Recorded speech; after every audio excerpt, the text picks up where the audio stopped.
Come on, let's not do this. Let's not do this when I stressed, positivity on Sunday after the series loss against Minnesota. Let's not do this. Let's not go on a bad stretch here offensively because that is 2 runs combined in the past 3 games now going back to Saturday against Minnesota. Let's not do this. I don't want to go through an ugly stretch of offensive baseball where the bats just can't hit, where the bats just don't do anything. They look lifeless. And they leave your starting pitching out there to dry.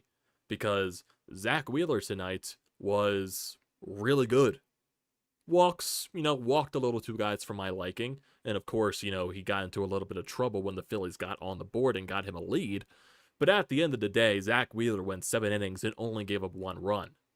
That's not the issue. The issue is scoring 1 run in the ball game, and when they take the starting pitcher out in the Kikuchi, that you don't get to their bullpen. I don't care if Toronto's bullpen's good. You should be able to find a way to hit them. And your top 4 guys in the lineup going over 16 with 9 strikeouts, you're not going to win most nights like that. You're just not. When you're relying on guys like Edmundo Sosa to get 2 hits, 2 of your 4 hits. Both teams had 4 hits in this game. Both teams individually had 4 hits. Sosa had 2 of those hits for the Phillies. The other hit was an RBI double by Johan Rojas, and then the 4th hit was a Bryce Stott single. So, yeah, that really showed you the bottom of the lineup for the Phillies was doing the damage. And you're not going to win most nights when the bottom of the lineup is doing the damage. You need your top guys to do something. You need Schwarber, you need Harper, you need Castellanos, you need Turner to do more stuff. It's just bottom line. And Schwarber looked very, very, very ugly today. And Schwarber, it's been a struggle. It's been a struggle. Because it feels like at this point, he's basically just 1 home run a week. And then the rest of the games, it's either walk or strikeout. Because he is not looking well at the plate. At all. And he had a game-changing misplay in the outfield during that 8th inning when Seranthony Dominguez was out there on the mound. Drops a ball that goes right into his glove when he's diving. It's just not going to work. I don't know if it's the back spasms for Bryce Harper that's keeping him off of first base, but you can't keep having Schwarber in the outfield. He caught the ball and it bounced out of his glove. That can't happen. That can't happen.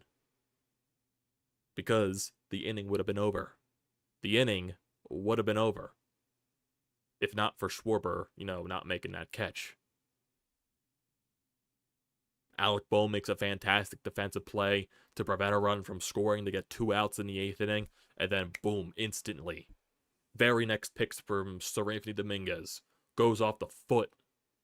Goes off the foot of Biggio. First pitch. I don't know what's wrong with Seranthony. He's been like this all year. I don't know what the issue is. I don't know if it's, the leverage from him being used all last year. Last year was the first season of him coming off of that long injury that he had with his arm. He was fantastic last year. Is he feeling the repercussions from being used so much last year?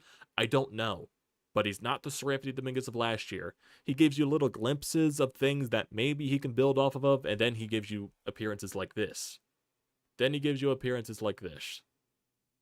It's frustrating to where you don't have Jose Alvarado in the back end of the bullpen that you can use in a situation like that in the 8th inning. But then there's also a thing where, the first batter that Seranthony Dominguez faces, he goes up 0-2. Okay, Alec Bohm can't make a difficult play in foul territory. Okay, bounce back, get the guy out. You have 2 strikes on him.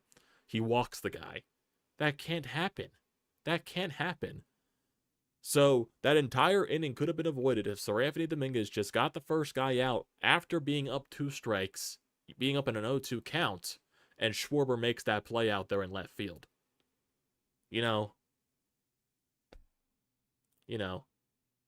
It's ridiculous. And all that stuff, probably would have mattered if you scored more than 1 run in the game. All that stuff wouldn't have mattered if you scored more runs. It's not even saying that Toronto was good in this game, because Toronto was not good with the bats. They were just as pathetic as you. They just capitalized off Seranthony Dominguez and the walks. That's basically it. Kikuchi, yeah, he was good. But how many more times am I going to use, you know, you're facing a good pitcher. You're facing a good pitcher. I used that at the end of the Minnesota series because you played so many games in a long span of time, barely without a day off.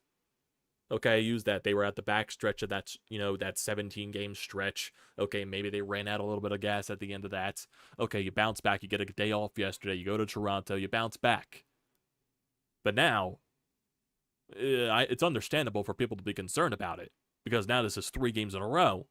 You've only scored 2 runs in your past 3 games. And yes, granted, yes, they have been all against good starting pitching, but at the end of the day, that should not matter. That should not matter. And that kind of does, if this team were to make the playoffs, which I do believe they do make the playoffs, that kind of throws a little bit of concern in there for, you going up against good starting pitching to where you get shut down so easily like this. Now, it's yet to be seen when we get to that stretch. But right now, yeah, you're having a whole right to be conserved. It just is. You need more. You can't have stretches with the offense like this where they're not scoring, where they just look anemic. If you look at the strikeout totals for today for the offense, 13 strikeouts for your bats today, it's not good. That can't happen. And yes, this team is going to strike out a lot, but we don't talk about the strikeouts when they're scoring runs, when they're hitting home runs, and they're hitting the ball out of the ballpark. We're not talking about that. We're not looking at that. But today they only had 1 walk too. So that showed the Goyu that they weren't working the counts. Schwarber especially wasn't working the counts. He was absolutely lost today. Lost. I know Kyle Schwarber has 30 home runs on the year, but it just feels way different than his presence was last year. Just in my opinion, his presence from this year compared to last year feels completely different. Yeah, granted, he has probably more RBIs at this point than he did last year. He has 30 home runs in the month of August. That's good. He'll probably get near 40. I don't know. It just feels off. An above 200 batting average is different than, a 180 batting average. It's different. It definitely is.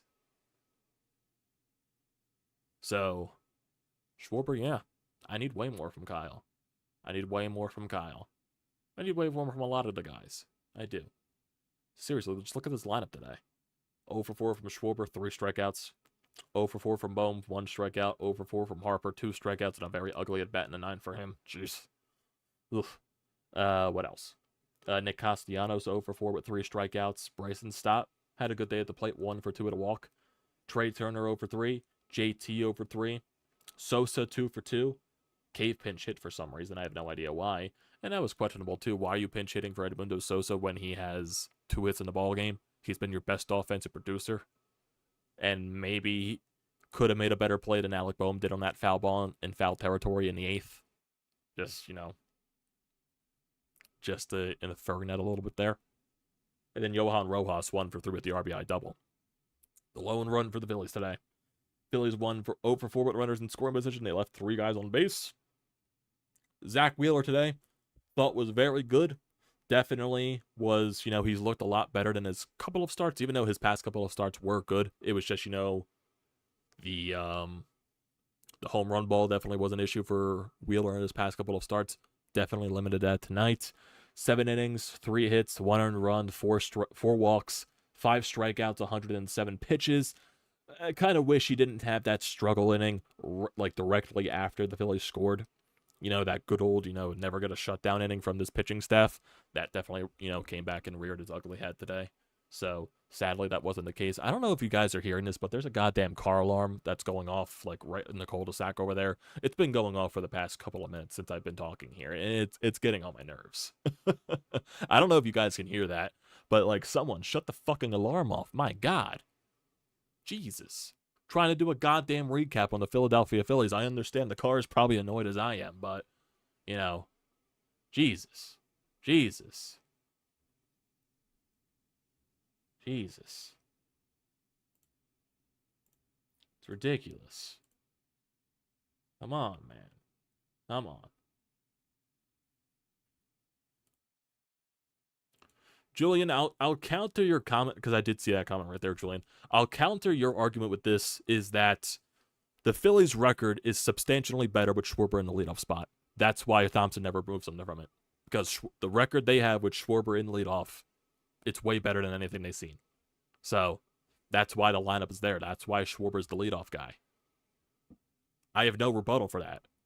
Because you've been successful with him there. So why, fix what's not broken?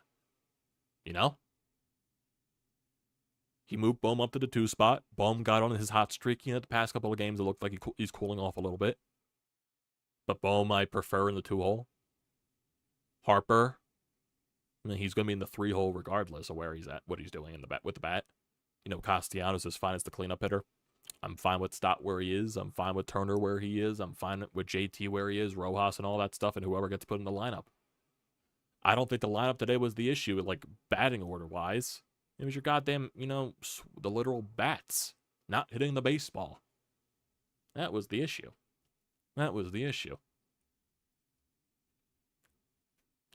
Okay, I don't need the back and forth between Julian and David right here. I don't need you guys going at it with each other. Come on.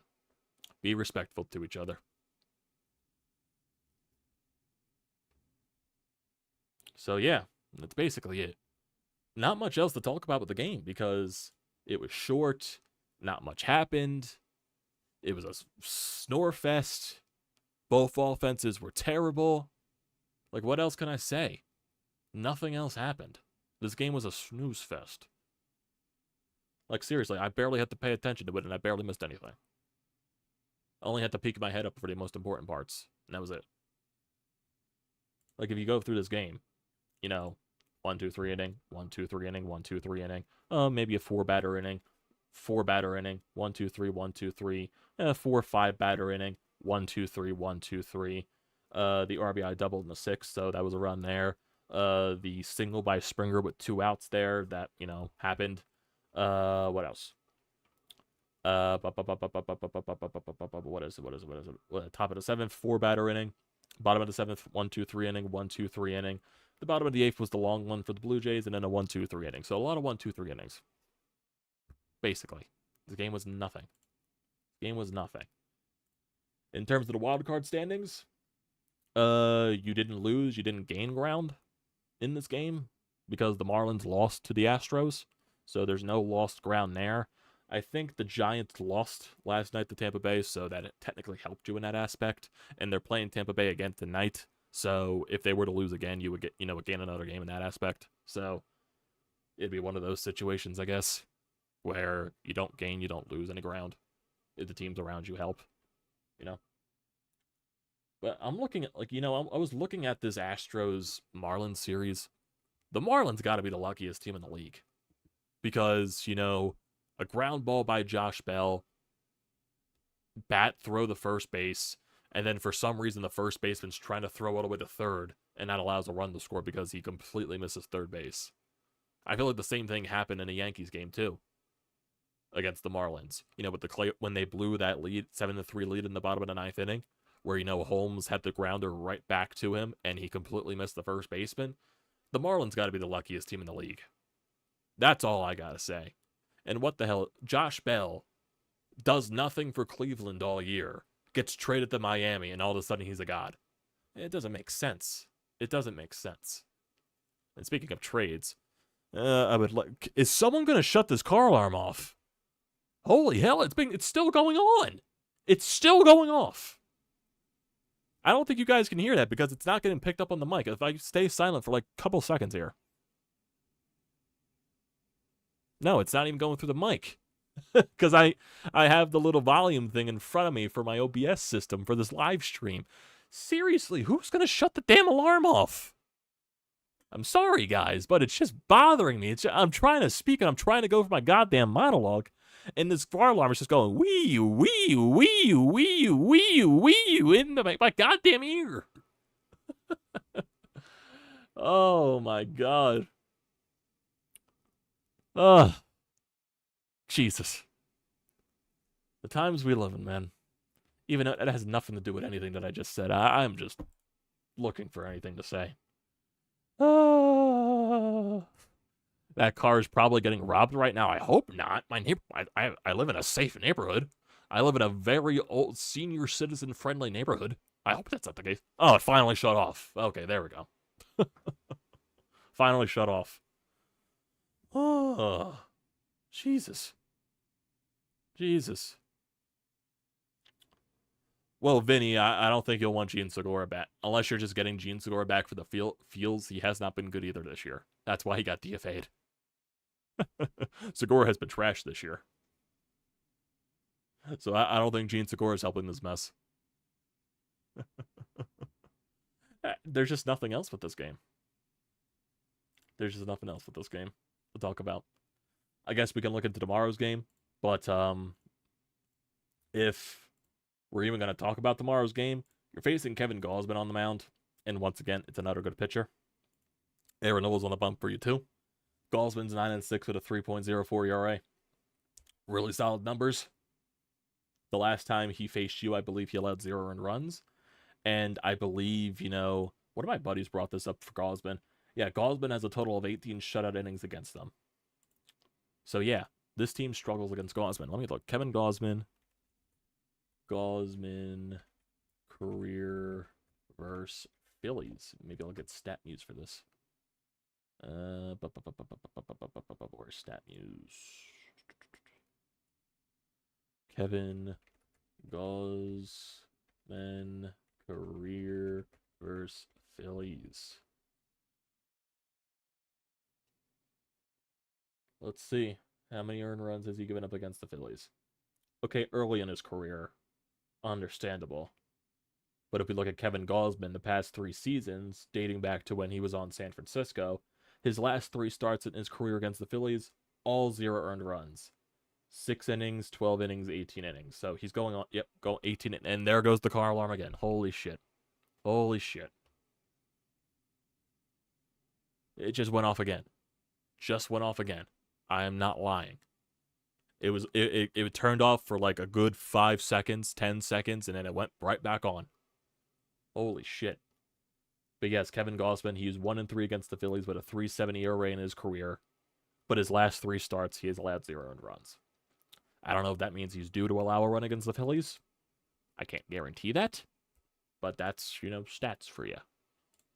I'm not expecting anything much because we suck against Gausman, but, I've been proven wrong before.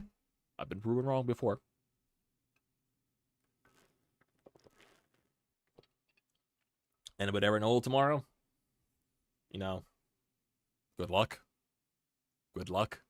That's all I can say. That's all I can say.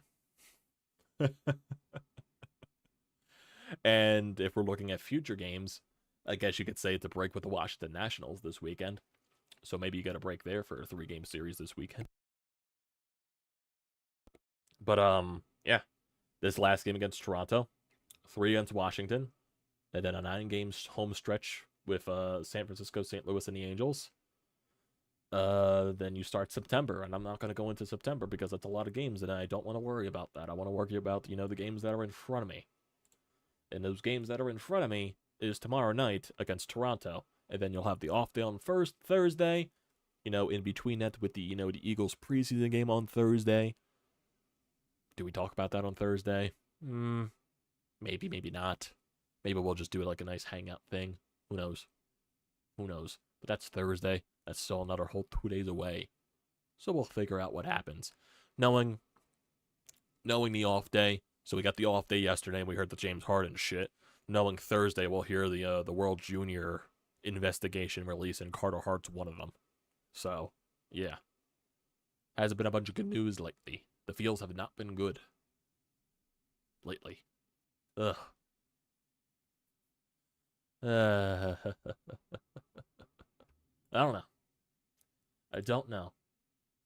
I have 17 viewers here. I appreciate that. And for those 17 viewers that are here, if any of you guys are new to the channel, if you're viewing for the first time, if you're hearing it for the first time, definitely hit that subscribe button. It does me a great deal of service. Join the TTP Sports family and everything like that. Drop a like. It would do me a great deal of service. Definitely would. I appreciate everyone here. I appreciate everyone here that's going on in the chat right now. I guess I'll get to you guys in the chat. Why not? Why not? Because basically with the game, there's really not much else to, you know. Well, Mark, I'm sure the car alarm has been seeing more action than the Phillies did today. If that, you know, if that makes anything up there. Let's go to the live chat. David, how you doing? Lose an awesome game by Wheeler because he threw 107 pitches through 7, and we put Seranthony, who lost us the game, on a hit batter. Yeah, it does suck. But the offense should have done way more than score 1 run and 4 hits. 9 of the 13 Ks are by our top 4 hitters. That is not going to work. I agree with there, Scott. I agree. Poor Wheeler never gets any run support. Yeah, wasted start. Abysmal offense. Yep. They had a 4.5 game lead on the Saturday in the wild card. This offense isn't fixed, not even close. Bat Rojas first, something different. I could sense the frustration from Julian. What else? We lost the League Cups. I did see that from the Union with Messi coming to Philadelphia. I believe the Union had their worst game possible. So yeah, that kind of sucks. I still get PTSD whenever I see Castellanos strike out reaching for low and away pitches. Schwarber in left after making an out. The last out. What are you trying to say there, Mark? Just imagine what this team could do with Stott leading off and Schwarber hitting cleanup. Even with Nick's comeback here, he isn't the best 4-hole hitter. Who knows? But this team's record-wise, you know, it's better with Schwarber in the leadoff spot. It just is. I need to see this. Phillies record with Kyle Schwarber batting leadoff. I know it's good.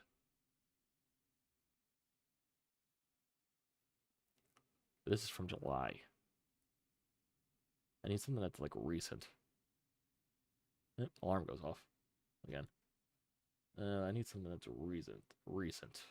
Because this is from July. So it's not going to really be, you know, much there. I'm trying to see.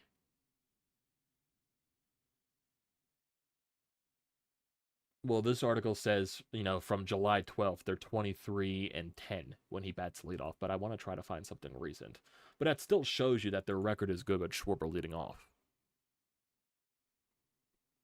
Also, can we DFA Castro? I did answer that earlier. At least it's not 3 a.m. like my neighbor every morning with the car alarm. I take car alarms over the Phillies offense now. That's torture. James Harden is setting off the alarm. Oh, God. Oh, God. Get James Harden out of here. What moves do you see the Phillies making in the offseason? Well, that's definitely a topic for another day because the season's not over. But if I just think about it off the top of my head, you know, Aaron Nola's not coming back. So I would assume a starting pitcher. That's what I would just assume. That's the only thing I can think of right now. I don't expect the Phillies to win tomorrow either. Yeah, I can understand that, Jose. Josh Sports. Hey, as the #1 Edmundo Sosa fan, why did we take my king out? Good question, Josh. He had 2 hits up to that point. Really good question. Really good question. Tell me how the manager leaves Schwarber in left after making the last out. That's where the game was lost. A fly ball to left with no fielder there. You leave Schwarber in the game because still at the end of the day, he's one of your best bats. You just don't take your best bat out of the lineup at that point when it's a 1-run game. You just don't.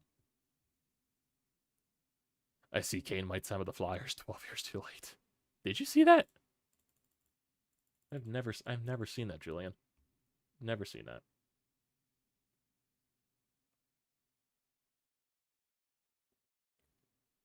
Okay, what else?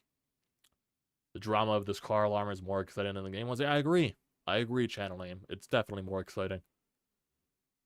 If Edmundo isn't hurt, King should have stayed in. He had 2 hits. I don't know. Ask Rob Thompson there. I guess he was playing the matchups with the righty situation. I don't know. BJ, how you doing? Haven't heard from you in a little bit, my guy. Very surprised the Phillies are not a consistent team with the money they spent last offseason. Yeah. They're just that type of team. They're not going to take advantage every single night. They're not on par with the Braves where they're just going to dominate every single team. They're going to let games slip. Like that series against, Minnesota. Like that series against, Cleveland that one time. Like that series against, who else? Washington that one time a couple of weeks ago. They're going to let series like that slip. They're not at that level yet. I do believe in this stretch of the window, they will get there, but this year's not that year. Has Schwarber batted anywhere else in the lineup? I believe he's done that a couple of times this year. There was a stretch where Stott was leading off, and I believe Schwarber was either the... What other parts of the lineup that Schwarber batted? Because this is when Harper wasn't in the lineup. Schwarber probably batted third. He probably batted cleanup, I would assume. But most of the time this year, he's batted leadoff.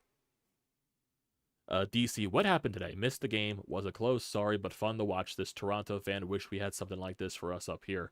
I appreciate that, DC, you joining the channel.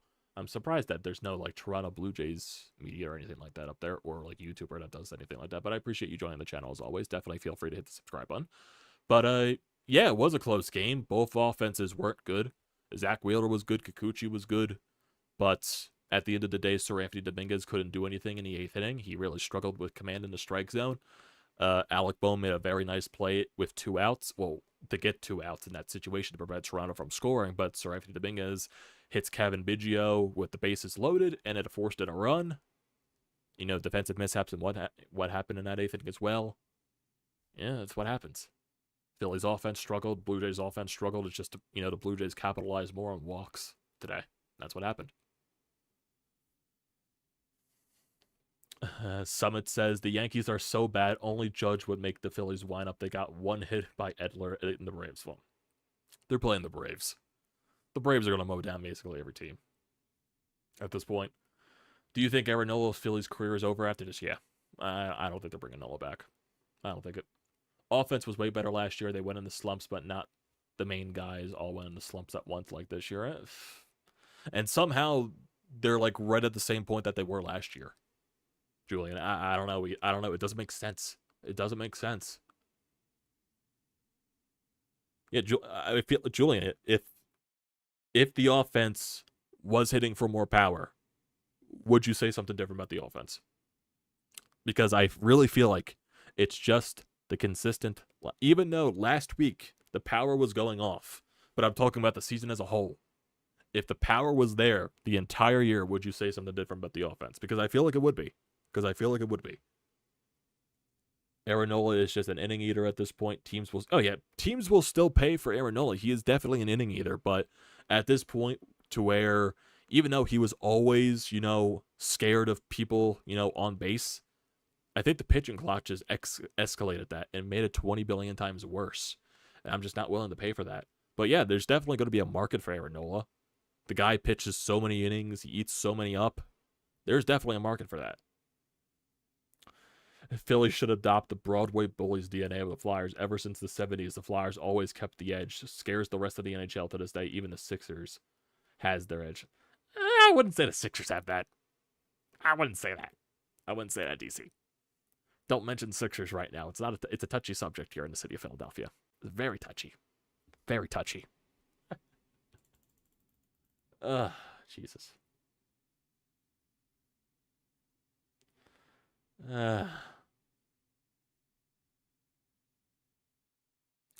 Had a good year, then a bad year, so next year he should have a good year. I don't know, Sergeant Gippy. I think it's just this pitch clock is really ruining him. I really believe it's the pitch clock. And also giving up the home runs. That's also a major issue with him.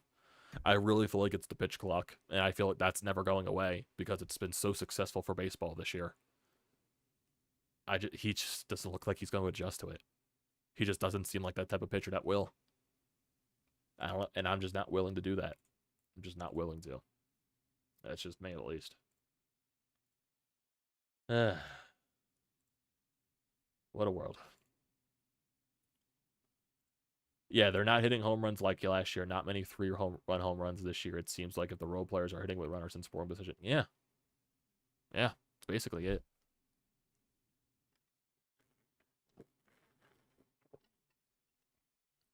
I feel that. I do feel that. But I don't know, guys. It's just weird. That's all. I still definitely firmly believe this Phillies team makes the playoffs because I just feel like they're better than the other slop that's in the wild card race at this point. I firmly believe that. But is this team like a World Series contender? Yeah, they proved that they can get hot and, make that push for the World Series last year. Can they do it again? We'll have to wait and see, but right now it's just, the ups and the downs. It's just very, concerning. Because, the Marlins, I don't believe they're a good team. They have a minus 37 run differential now. I just don't see them. I just don't believe in them. I don't think their offense, even though they traded for power bats, I just don't think their offense is capable of this in the long run. They've been blowing a lot of saves recently, too. So their bullpen has gotten a little bit worse. Their pitching sometimes looks like maybe it's coming back down to earth when they play better teams. Like I said, the Miami Marlins remind me of the 2018 Phillies. They just do. They just do. Who else? The Cubs, they're more fighting for the Central Division than anything. The Diamondbacks, they completely fallen off the face of the earth. The Padres, they completely step on their own foot. They've lost 3 in a row, and they won 2 of their last, 10. So they're never going to go anywhere. The Mets, they're the Mets. They've thrown the white flag. What else? The Giants are basically your only major competition for the wild card spot. And even though I still believe that team is flawed. So out of all the wild card teams, I still feel like the Phillies are the best. The Reds, they're a very young team. They're very streaky. They've been more bad than good recently. So do I feel the Phillies are the better team out of all the wild card teams? Yeah, I definitely do believe that. Do I believe they still have the ability to win a wild card series? Yes, I do. Especially if they do get home field advantage. That, home field advantage at Citizens Bank Park is a whole different thing. We just got to wait and see.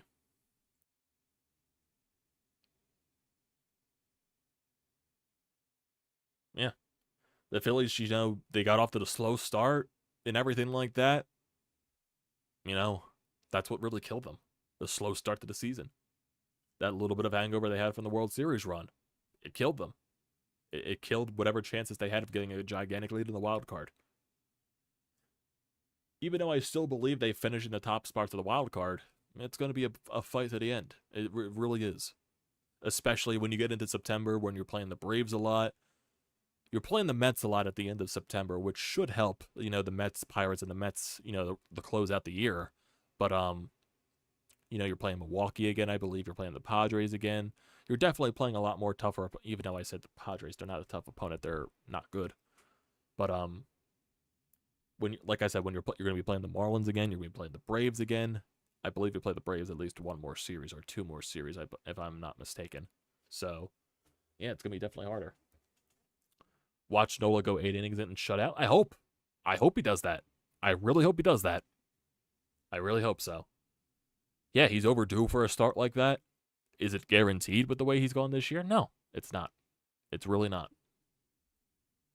That's just who Aaron Nola is this year. I hate saying it, but that's the truth. Let's see. How are the Giants and Tampa Bay doing? Currently in the bottom of the 3rd. Nothing there. So, we'll wait and see. We'll just wait and see. But I do think that's going to do it for tonight, everybody.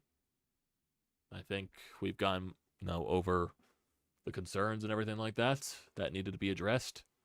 We'll see what happens tomorrow with Nola in the bump. I'm not too thrilled about facing Gausman because this team against Gausman in his past 3 starts have not scored a run. Does that mean they're due for it? Probably. But right now they're in an offensive rut again. And we got to wait and see what happens to get them out of it. Do I trust Aaron Nola to keep him involved in the game? No. I hope I'm proven wrong, though. I hope I'm proven wrong. Got to win tomorrow. Got to win tomorrow no matter what. You win tomorrow, you get the off day on Thursday, then you play the Washington Nationals again this weekend. Win tomorrow. I don't want to get swept in this 2-game set. I don't want a 4-game losing streak. So, we'll see what happens, boys. We'll see. I do appreciate everyone here joining the streams as always. So do not forget to leave a comment in the comment section. Don't forget to drop a like. Don't forget to hit that subscribe button. It does me a great deal of service. Recommend it to everyone. If you're new to the channel or if you're a current subscriber, definitely recommend it to other people. I'll appreciate you for that. Also, use the code TTPSPORTS, $20 off your first purchase at SeatGeek. Great deal. Don't pass it up. I'll see you guys next time. Hopefully tomorrow it's a win and we'll be in a better mood. But we'll see what happens. We'll see what happens. So,